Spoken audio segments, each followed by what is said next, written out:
Love is the, love is everywhere. We're back.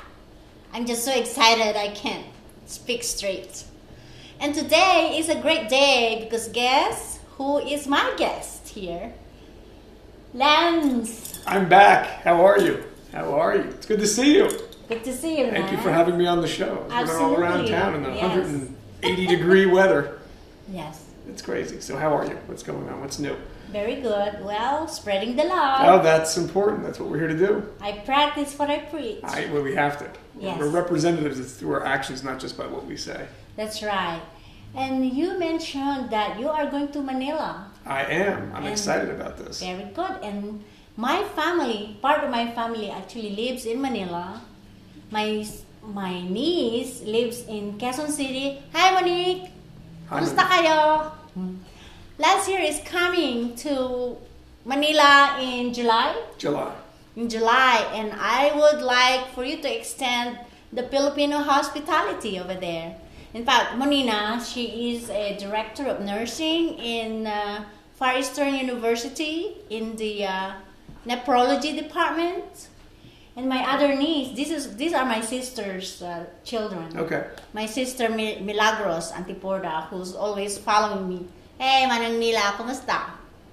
Anyway, last year, he's coming to Manila to build houses. We're building communities. Yeah, they're building communities.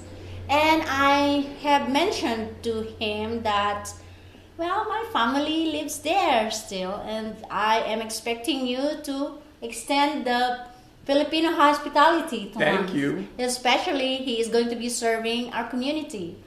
My other niece, Miles. Miles, kumusta, Miles?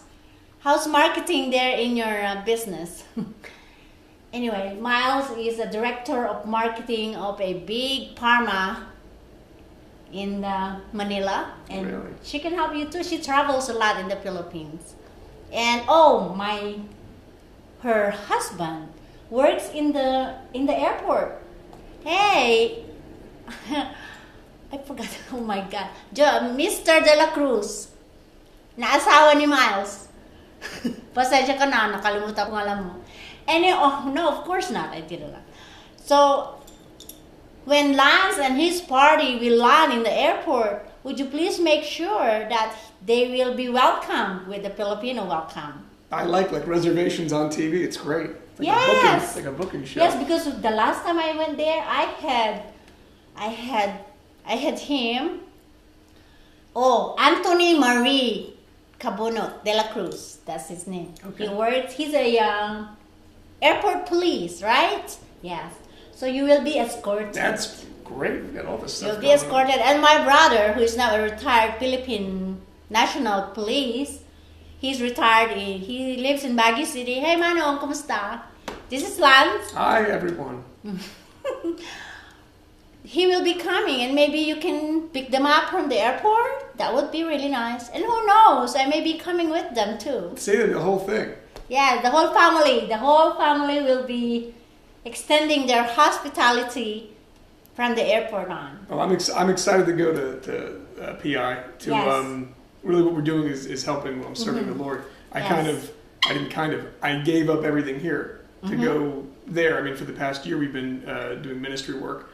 And we started doing a community in Vegas. So it's a self-sustained community. So what we want to do there is on a larger scale, is houses from refined bamboo. Oh, beautiful. So an entire community that's self-sufficient, gardening, education, and ministry. So actually bring all these services there. Because my background, aside from obviously ministry, is biomechanics, psychopharmacology, movement, all of these things we want to actually apply. Because we know a lot of times when people go overseas, there's a lot of faith, but the education is not there. And so one of the things that I've seen, because actually in my prayers for Guatemala, because that's where I was, where the volcano just erupted, I was there last year. And when we went down there, the interesting thing was there's a lot of faith. What was lacking was educational services. And direction. Yes. When I asked people, I'm like, what do you need? And they go, what can you do? Yes. Because it was more or less like, we need all this help.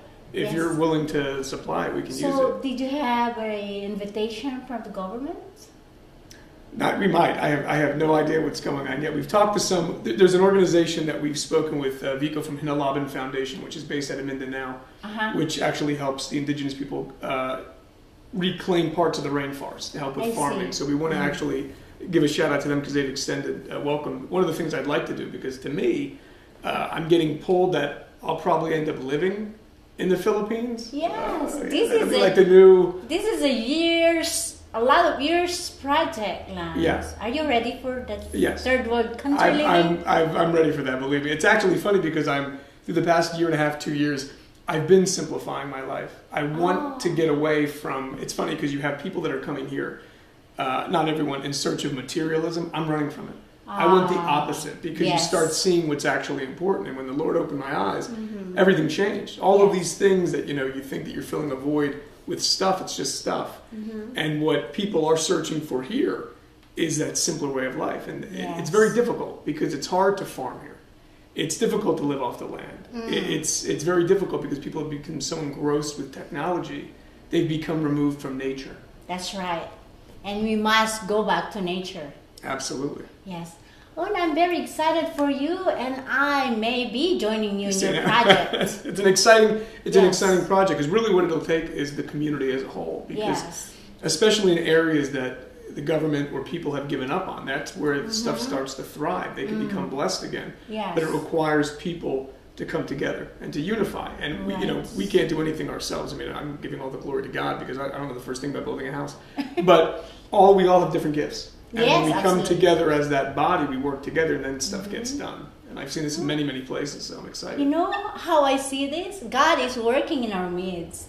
God put you and me together so we can talk about this, and maybe my family can extend their... I love it. I love it. The more people that we meet, the more people can be involved. I mean, I thank Jesus every day he saved me. And so you start to see God's fingerprints in all of these projects. And when you say, like, I'm just showing up and saying yes. I'm having goosebumps. He gets the stuff done. And so even something simple, when we started this here, it was funny. I'll tell you a quick story. Yes. We were at the Mayor's Faith Initiative in City Hall. We went to a tiny house summit. And the interesting thing is these houses that we did, a Filipino child designed them when he was 8 years old. So it's amazing how... How old is this kid? Now he's 12. Oh, so he was just 4 years. Yeah, he was just working on design and put something very basic and simple together where you don't need this huge structured house. It's something that's just very self-sufficient, but it's focused on a community. Yes. Not just an individual living on their own. It's actually a community like how we're supposed to be living. It's like a village. Yes, it takes a village to raise a child and everyone for that matter. And so I was at a tiny house summit. And I'm like, what am I doing here? Like, I don't know anything about houses. And the spirit's like, I got that unction in my spirit. Take notes. So I started taking notes. And I went up and I just put kind of like a connection, the job of a connector, bringing people together in this. And so within a matter of a few weeks, we had a ministry donated land. We had a foundation that came on to help. Now we have one of the most well-known, prominent Veterans Village, the management, Arnold Stalk. He's going to be managing the project. Wow. We have other people that are offering services, and the great thing is that so far it's costed nothing. The project in and of itself has costed nothing. That's this awesome. is the Lord doing this, and when I first told people, they're laughing. And then they're looking at it now and they go, well, wait a minute, we can't deny that these things are coming together in perfect placement on his timing. And you know what, Lance? The Philippines is the only Christian in that certain... So I've heard. In that area. Yeah, because we have Brunei, we have China, we have Japan, although they're Christians too now, but in the old days, the Philippines is the only one. And I believe that the Philippines is a very rich country. Yes. Yes. And if we, I don't want to be in politics, but if the natural resources are just being managed the way they're supposed to be, the Philippines is a very, very rich country. Yeah, I think and I've seen this in other places, and it's interesting, especially places that were counted out or thought of as third world. They're having a revival in their faith. And we've seen this in Nepal. We're seeing this in Pakistan. And the Lord is sending us to places. Yes, I see. Very specifically outside of here to go to the places and start really making a change. Because, as we were talking about earlier, it's one thing to say, mention a problem. It's another thing to get involved and offer a solution. Yes. and I think that's where people fall short. It's easy to pick out, well, this is wrong, this is wrong, but Yes. too often we've grown accustomed to being comfortable. And I was reading the book of Ezra today, and it's funny Aw. when Share something. when the Hebrews were asked to come back to Judah, Jerusalem, to rebuild the temple. A lot of people had gotten wealthy in captivity in Babylon, Oh, kind of like now. The world is Babylon. That's People right. have gotten very comfortable yes. in their captivity, and so when that call went out to give up your stuff and to go back and rebuild the Lord's temple and to help, not everyone answered. But a Right. few people did, and they gave up the comforts of their lifestyle to go do a bigger calling in their life. And it's funny because you see this throughout history, know what? and you see it now. Yes. It's been a few years back, I have decided to, ever since I was a child, I have been offering myself to God to use me in His own projects, But of course, I married, I have a family, and I have to take care of that. Now my daughter is 26, is going to be married, and now I am free to go and do whatever the Lord wants me to and do. it's on His timing. Yes, in all His timing. And I was sent here to get ready for a bigger plan for me. Can I tell you what I really want to do, Lance? I want a big home for runaway kids, whether here in America or in the Philippines. Actually, for kids and for seniors. I want to house them because I don't know, but I am the youngest of 9, and I'm very passionate about family. I always wanted to have a big family, and I always did. I almost married to a big family, but now I consider Toastmasters my family. Yeah. You've heard about Yes, Toastmasters. I- Yes. And now, so talking about minimalizing, getting less, living on less, I am. And it's good that with- stage. Yes, with the love that you have, you can now pour it into others' lives. Yes. And we actually were contacted by an orphanage in Manila to start working with the kids there too, because I can see there's a much bigger thing. Like I still only see this much, but I know it's a much bigger scaled project. Yes. All right, guys. All right, everyone. We are almost over of our second segment, and please stay tuned because Lance and I have a lot to talk about of bringing the love to the Philippines. Ciao, mi amores.